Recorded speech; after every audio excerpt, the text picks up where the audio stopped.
ውድ ቻናላችን ቤተሰቦች እንኳን ወደ ቻናላችን በደና መጣችሁ። አሁንም ሊቨርፑልን በተመለከቱ ዘገባዎች ተመልሼ መጥቻለሁ። በሰዓት ምን እንመለከታቸው ሉዊስ ዲያዝ በሊቨርፑል ደስተኛ አይደለም እየተባለ ይገኛል። እንደዚሁም የሃርቪ ኤሊት የሊቨርፑል ቆይታም አጣራጣሪ ነው እየተባለ ነው። ኩማስንም ጊዮኬሬስንም የተመለከቱ ዘገባዎች አሉ። በአጠቃላይ እነዚህን ምን እንመለከት ይሆናል። እስከመጨረሻው ደቂቃ ድረስ አብራችሁኝ እንድትቆዩ በአክብሮት ጋብዛለሁ። እናንተስ ሉዊስ ዲያዝ ቢቆይ ይሻላል ወይስ ቢሸጥ ይሻላል የሚለውን ሐሳባችሁን እንዳለ ኮሜንት ሴክሽን ላይ በመጻፍ አሳውቁኝ። ሰብስክራይብ ላይክ ሼር ያደርጋችሁ የቻናሉ ቤተሰብ እንድትሆኑ በአክብሮት እጠይቃለሁ። አሁን በቀጥታ ወደ ያስኩላችሁ ጉዳዮች እገባለሁ። አብራችሁኝ ቆዩ። በመጀመሪያም የምንመለከተው ኩማስን የተመለከተውን ዘገባ ይሆናል። ይህ ተጫዋች እንግዲህ በሊቨርፑል አካዳሚ ያደገ ተጫዋች ነው። 19 ዓመቱ ላይ የሚገኝም ተጫዋች ነው። ባለፈው ሲዝንም እንግዲህ በስቶክ ሲቲ በውሰት ውል መቆየቱ አይዘነጋም። ነገር ግን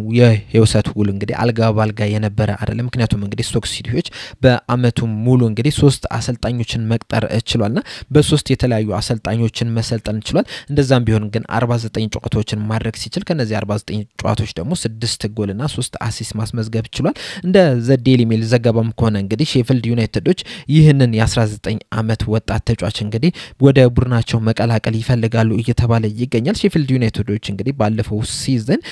በ2024-25 የውድድር ዘመን እንግዲህ በሻምፒዮንሺፑ 3ኛ ደረጃ ላይ ይዘው ማጠናቀቃቸው አይዘነጋም። ከዛ ለፕሌይኦፍም አልፈው ነበር። በፕሌይኦፍ ፋይናል ላይ እንግዲህ በሰንደርላንድ ተሸንፈው ወደ ፕሪሚየር ሊጉ ሳያልፉ ቀርቷልና ለቀጣይ ሲዝን እንግዲህ ወደ ፕሪሚየር ሊጉ ለማለፍ ራሳቸውን ለማጠናከር ያሳቡ ይገኛሉና ይህን ወጣት ተጫዋችም እንግዲህ ወደ ቡድናቸው መቀላቀልና ማጠናከር ይፈልጋሉ እየተባለ ይገኛል። ያንንም ለማድረግ እንግዲህ በዚህ ሰዓት ሼፊልድ ዩናይትዶች አዲስ አሰልጣኝን መቅጠር ችሏል። ሩቢን ሴልስ የተባለው አሰልጣኝ እንግዲህ ቀጣይ አመት የሼፊልድ አሰልጣኝ ሆኖ የሚጀምር ይሆናል። ከዚህ በፊት እንግዲህ በክሪስ ዋይልደር ነበር ሲሰለጥኑ የነበሩት። ይህም አሰልጣኝ እንግዲህ እስከ ፕሌይኦፍ ፋይናል ድረስ ማድረሷቸው ነበር። ወደ ፕሪሚየር ሊጉም ለማሳለፍ እንግዲህ በጣም ተቃርቦ ነበር። ነገር ግን ያን ባለማድረጉ ምክንያት እንግዲህ በአዲስ አሰልጣኝ ሊተካ ችሏል። በቀጣይ የምንመለከተው ዘገባ ደግሞ ሊቨርፑሎች እንግዲህ አዲስ የ21 ዓመት በታች ቡድን አሰልጣኝ መቅጠራቸውን ይፋ አድርጓል። ይህም አሰልጣኝ እንግዲህ ሮፔጅ የተባለው ነው። ሮፔጅም እንግዲህ ቀድሞ የነበረውን ቤሪ ሉዊስን በመተካት ነው ከዚህ በኋላ የሊቨርፑል ከ21 ዓመት በታች ቡድን አሰልጣኝ የሚሆነው። ይህ ሮፔጅ የተባለው አሰልጣኝ እንግዲህ ከዚህ በፊት ዌልስን ከ2020 እስከ 2024 ድረስ መያዝም ችሏል። በዚህም ጊዜውም እንግዲህ በዩሮ 2020 ላይ ዊልሰን ይዞ እስከ 16ቱ ድረስ ማድረስ ችሏል። በተጨማሪም እንግዲህ ከ64 ዓመት በኋላ ወደ ኳታር የዓለም ዋንጫ 2022 ላይ በተደረገው የዓለም ዋንጫ ላይ እንግዲህ ማብቃትም ችሏል እና ጥሩ ሲቪ ያለው አሰልጣኝ ነው። ከዚህ በፊትም እንግዲህ በናሽናል ደረጃ የዊልስ ላይ ከ21 ዓመት በታች የሆኑ ተጫዋቾችን እንግዲህ በደንብ ሲመለከትም ነበር። እነዚህም ተጫዋቾች እንግዲህ ወደ ሲኒየር ስኳድ እንዲያድጉም እንግዲህ ከፍተኛ ድጋፍም ሲያደርግ የነበረ አሰልጣኝ ነው የነበረውና ያንንም ነገር እንግዲህ ወደ ሊቨርፑል በማምጣት ወጣት ተጫዋቾችን ወደ ሲኒየሩ ወደ ዋን ቲም እንዲያድጉ ከፍተኛ ጥረትን ያደርጋል ተብሎ ነው የሚጠበቀው። ሮፔጅ እንግዲህ በተጫዋችነት ዘመኑም እንግዲህ የተለያዩ ክለቦች ጋር በመሄድ መጫወት ይችላል። በተለይ ለዋትፎርድ 250 ጨዋታዎችን ማድረግ ይችላል። እንደዚሁም የዋትፎርድም እንግዲህ አምበልም ነው የነበረው። በተለይ ደግሞ በ1999-2000 ውድድር ዘመን እንግዲህ አመቱ ምርጥ ተጫዋችም ተብሎ መመረጥም ችሏል። እንደዚሁም ሼፊልድ ዩናይትድ፣ ካርዲፍ ሲቲ፣ ኮቨንትሪ ሲቲ፣ ቸስተርፊልድም መጫወት ችሏል። 2011 ላይ ግን ራሱን ከእግር ኳስ ዓለም ማግለሉን እንግዲህ ይፋ ማድረግ ችሏል። ከዛ በኋላም እንግዲህ ወደ አሰልጣኝነቱ በመግባትም እንግዲህ አንደር 21 እንደዚሁም ደግሞ የዌልስን ብሔራዊ ቡድን ማሰልጠንም የቻለ ነው እና ከዚህ በኋላ እንግዲህ የሊቨርፑል ከ21 ዓመት በታች ቡድኑ እንግዲህ ማሰልጠን የሚጀምር ይሆናል ማለት ነው። ሌላኛው የምንመለከተው ዘገባ ደግሞ ጊዮኬሬስን የተመለከተውን ይሆናል። ከዚህ በፊት እንግዲህ ቲኤንቲ ይዞት በወጣው መረጃ መሰረት እንግዲህ ሊቨርፑሎች ጊዮኬሬስን ማስፈረም አይፈልግም ሲል ነበር። አሁን ላይ ደግሞ ኮሬዶ ዲማኖ እንዳዘጋቡት ከሆነ እንግዲህ ሊቨርፑሎች ጊዮኬሬስን ማስፈረም ይፈልጋሉ እያለን ይገኛል። በተጨማሪም እንግዲህ ስፖርቲንግ ሊዝበኖችን ጊዮኬሬስን ለማስፈረም ምን ያህል ገንዘብ ያስፈልገናል የሚል ጥያቄም ጠይቋቸዋል ነው እያለን የሚገኘውና አሁን በዚህ መረጃ መሰረት እንግዲህ ሊቨርፑሎች ጊዮኬሬስን ለማስፈረም ይፈልጋሉ እያለን ነው የሚገኙና የተለያዩ መረጃዎች እየወጡ ነው የሚገኙት። ምናልባትም ነገ ደግሞ ሌላ መረጃ ወጥቶ ይህንን ተጫዋች ማስፈረም አይፈልግም የሚል ደግሞ ሌላ መረጃም ልናገኝ የምንችልበት ቻንስ አለና በተለይ ይህ የዝውውር መስኮት እንግዲህ የተለያዩ 9 ቁጥር ቦታ ላይ የሚጫወቱ ተጫዋቾች እንግዲህ ከክለባቸው ለቀው ወደ ተለያዩ ክለቦች ይሄዳሉ ተብሎ ነው የሚጠበቀው። ጊዮኬሬስ ብቻ ሳይሆን ሴስኩም ከክለቡ ይለያያል ተብሎ ነው የሚጠበቀው። እነ ኢሳቅም ሊወጡ የሚችሉበት ቻንስ አለ እየተባለ ነው የሚጠበቀው ኤኬቴኬም አለ እንደዚሁም ጆ ፔድሮም አለ ቪክቶር ኦስሚናም አለና የተለያዩ ክለቦችም ደግሞ 9 ቁጥርን ይፈልጋሉ ማንቸስተር ዩናይትድ ይፈልጋል ቼልሲም አዲስ 9 ቁጥር ተጫዋችም ይፈልጋል ተብሎ ነው የሚጠበቀው ሊቨርፑልም አለ አርሰናልም አለ እንደዚሁም ደግሞ ኒውካስል ዩናይትዶችም 9 ቁጥር ላይ ሌላ ተጫዋች ሊያስፈርሙ ይችላሉ ተብሎ ነው የሚጠበቀውና ትልልቅ የሚባሉ ክለቦች 9 ቁጥር ላይ ተጫዋች መፈለጋቸውን ተከትሎ እንግዲህ የተለያዩ ተጫዋቾች ከተለያዩ ክለቦች ጋር ስማቸው መያያዛቸው አይቀርም በጣም አንዳንድ ጊዜም ደግሞ ተጫዋቾች እንግዲህ ራሳቸው ከተለያዩ ክለቦች ጋር ስማቸውን ያያይዛሉ ምክንያቱም እንግዲህ ሌሎች ክለቦች በፍጥነት መተው እንዲገዟቸው በሚል ወደዛ ሊሄድ ይችላል ወደዚህ ሊሄድ ይችላል የሚባለውን ወሬ እንግዲህ ያስወራሉና ምናልባትም ይሄ ነገር እንደዛ ሊሆን ይችላል ነገር ግን ደግሞ ተጫዋቹን ከተመለከተ ነው እንግዲህ በጣም ድንቅ የሚባል ተጫዋች ነው በተለይ ጎል ማስቆጠር ላይ እንግዲህ የሚታማ አይነት ተጫዋች አይደለም ባለፈው ሲዝን እንግዲህ በ2024-25 ሲዝን በ33 የፖርቹጋል ሊግ ጨዋታዎች እንግዲህ 39 ግቦችን ማስቆጠር ችሏል እንደዚሁም ደግሞ 2023 ላይ ስፖርቲንግ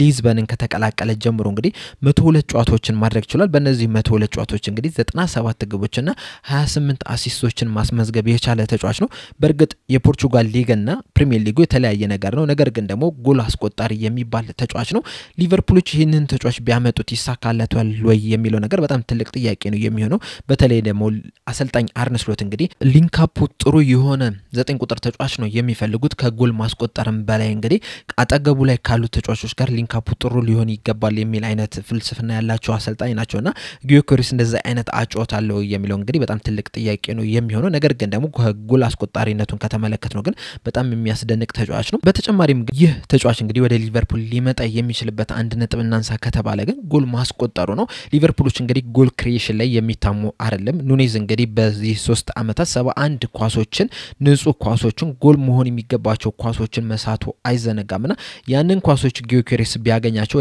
ወደ ጎልነት ቢቀይራቸው ቢያንስ እንኳን 50%ን ቢቀይር እንኳን ሊቨርፑሎች እንግዲህ ከዚህ የተሻለ ቡድን መሆን የሚችሉበት ቻንስም ነበራቸውና ሊንካፑ ጥሩ ባይሆን ራሱ ጎል አስቆጣሪ ከሆነ ጨራሽ ከሆነ እንግዲህ ምናልባትም ሊቨርፑሎች ይህን ተጫዋች ሊጠቀሙ የሚችሉበት ቻንስ ሊኖር ይችላል በዚህ ሰዓት እንግዲህ ስፖርቲንግ ሊዝበኖች ከዚህ ተጫዋች 80 ሚሊዮን ዩሮ ይፈልጋሉ ተብሎ ነው የሚጠበቀው ነገር ግን ደግሞ ሊቨርፑሎች እንግዲህ ከዚህ በታችም ሊጠይቁ የሚችሉበት ቻንስ አለ ምናልባትም ፊታቸውን ወደዚህ ሊያዞሩ የሚችሉበት ቻንስ አለ በርግጥ ይህ ተጫዋች እንግዲህ እስከ 2028 ድረስ የሚያቆየው ኮንትራት አለ ነገር ግን ደግሞ ቀዳሚ ምርጫቸው ግን አይደለም ሊቨርፑሎች አሁን ላይም እንግዲህ አሌክሳንደር ኢሳቅ ላይ ያላቸው ፍላጎት አልቀነሰምና መጀመሪያ የአሌክሳንደር ኢሳቅን ሁኔታ ይጠይቃሉ ተብሎ ነው የሚጠበቀውና እሱ ማይሳካላቸው ከሆነ ግን ፊታቸውን ወደ ሌሎች ተጫዋቾች ያዞራሉ ተብሎ ነው የሚጠበቀውና ምናልባትም እንግዲህ ፊታቸውን የሚያዞሩ ከሆነ አንደኛው የሚመለከቱት ተጫዋች ጊዮኮሪስ ይሆናል ተብሎ እየተጠበቀ ይገኛል ሌላኛው የምንመለከተው ዘገባ ደግሞ ሃርቪ ኤሊየትን የተመለከተውን ሲሆን ዘ ዴይሊ ሜል እንደዘገበው ከሆነ እንግዲህ ሊቨርፑሎች ሃርቪ ኤሊየትን የሚሸጡት ከሆነ ቢያንስ 40 ሚሊዮን ፓውንድ ይፈልጋሉ ነው እያለን የሚገኘው ከዚህ በፊትም እንግዲህ ብራይተኖች ለዚህ ተጫዋች 40 ሚሊዮን ፓውንድ ጥያቄ ለማቅረብ ተዘጋጅቷል የሚሉ አንዳንድ መረጃዎች ሲወጡ ነበር አሁን ላይም እንግዲህ ዴይሊ ሜል እንደዘገበው ከሆነ ቢያንስ 40 ሚሊዮን ፓውንድ ይፈልጋሉ እየተባለ ነው የሚገኘው ይህንንም ተጫዋች ለማስፈረም እንግዲህ የተለያዩ ክለቦች ፍላጎት አላቸው አንደኛው ብራይተን ነው ቀደም እንደነገርኳችሁ ዌስትሃሞችም እንደዚሁም ደግሞ አርቢ ሌፕዚንጎችም ይህንን ተጫዋች ማስፈረም ይፈልጋሉ እየተባለ ነው የሚገኘው ይህንን ተጫዋች እንግዲህ ሊቨርፑሎች ከፉልሃም ነበር ያስፈረሙት 2021 ላይ በ4.3 ሚሊዮን ፓውንድ በሚጠጋ ገንዘብ ማለት ነው ከዛ በኋላ እንግዲህ አጀማመሩ ላይ በጣም የሚያስደንቅ ተጫዋች ነበር ነገር ግን ጉዳት ካጋጠመው በኋላ እንግዲህ ተደጋጋሚ ጉዳቶች በፊት የነበረውን አቋም እንዳንመለከት አድርጎናል ባለፈው ሲዝን በ2024-25 ሲዝን እንኳን ከተመለከትነው ፕሪሲዝን ላይ በጣም የሚያስደንቅ ተጫዋች ሆኖ ተመልክተነው ነበር አሰልጣኝ አርነ ስሎትም እንግዲህ በጣም ተደምመውበት ነበር ነገር ግን ልክ ሲዝኑ ሊጀመር አካባቢ ሲል እንደተጀመረ አካባቢም እንግዲህ ጉዳት ያጋጠመውና ለትንሽ ጊዜያቶች ከሜዳ ይርቃል ከጉዳት ከተመለሰ በኋላም እንግዲህ ሲዝን ላይ የነበረውን አይነት አቋም ሊያሳዩት አልቻሉምና በዛ ምክንያትም እንግዲህ ብዙ የመጮቻ እድል አላገኘም ከዛ በኋላም በዚህ ተጫዋች ዙሪያ እንግዲህ አሰልጣኝ አርነ ስሎት የሰጡት አስተያየት ነበር ምንድነው ያሉት ሃርቪ ኤሊየት በጣም ድንቅ የሚባል ተጫዋች ነው ነገር ግን ደግሞ ጉዳት አጋጥሞታል ማንኛውም ተጫዋች ደግሞ ጉዳት ካጋጠመው በኋላ ወደ ነበረበት ብቃት ለመመለስ ጊዜ ይፈልጋል ከዛ በኋላ ግን እንደተመለከታችሁት የጨዋታ እድሎችን እያገኘ ነው የሚገኘውና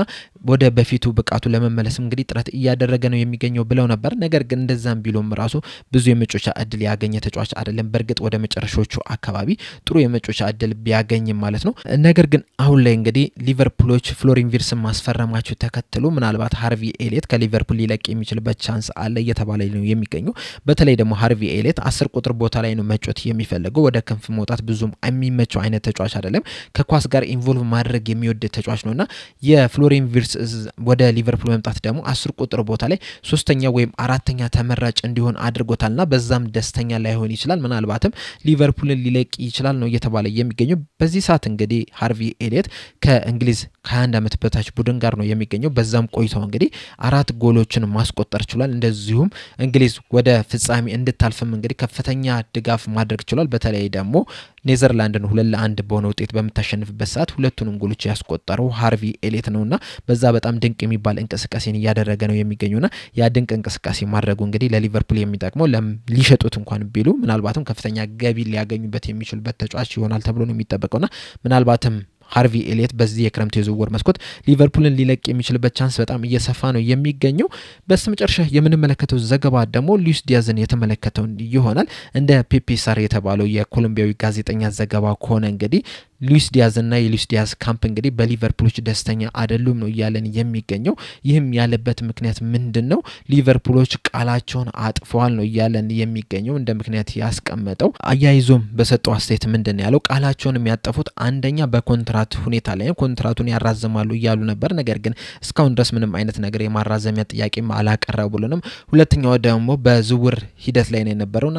ተዘዋወራለህ የሚል አይነት ፍንጭ ሰጥቶት ነበር ያንንም ግን ቃል ፈውታል ነው ያለን የሚገኙና በዛም በጣም እንደተከፋና ደስተኛ እንዳልሆኑ ነው ያለን የሚገኙና በተመሳሳይ ነገሮችን ሀፕን ያደረገ ነው የሚገኘው ከዚህ ፊት እንግዲህ ሉዊስ ዲያዝ በሰጠው አስተያየት በሊቨርፑል በጣም ደስተኛ ነኝ ያለውትኝ ቀጣይ የሚፈጠረው ነገር ባላቅም ነገር ግን ደግሞ ጥሩ ኮንትራት የሚያቀርቡልኝ ከሆነ ለመፈረም ዝግጁ ነኝ ካልሆነም ደግሞ የሚሸጡኝም አይነት ከሆነ ለመሄድም ዝግጁ ነኝ ነገር ግን ደግሞ በዚሁ ትቆያለህ ባለህበት ትቆያለህ ቢሉኝም 2 አመት ኮንትራት አለኝ ባለኝ ኮንትራትም በጣም ደስተኛ ነኝ በሊቨርፑል በጣም ደስተኛ ነኝ በደጋፊም በጣም ደስተኛ ነኝ ከመጣውበት ሰዓት ጀምሮ እንግዲህ ድጋፍ ያደረጉልኝ ነበርና በዚህ በቆይም አይከፋኝም ብሎ ነበር ነገር ግን ደግሞ ከዚህ ፊትም አባቱ እንደተናገሩት ከሆነ እንግዲህ ወደ ባርሴሎና ሄዶ ቢጫወት ደስ ይለዋል ሲሉ ነበርና ከዚህ በፊትም እንግዲህ ባርሴሎናዎች ሉዊስ ዲያዝን ለማስፈረም ሊቨርፑሎችን ጥያቄ አቅርበው ነበር ነገር ግን ደግሞ ሊቨርፑሎች ጥያቄያቸውን ውድቅ አድርጎባቸዋልና በዛም ደስተኛ የሆነ አይመስልም በዚህ ሰዓትም ሊቨርፑሎች ደግሞ ኮንትራቱን ለማድረስ ምንም አይነት ጥያቄ ያቀረቡለት አይደለም የሚገኘውና በዛም ደስተኛ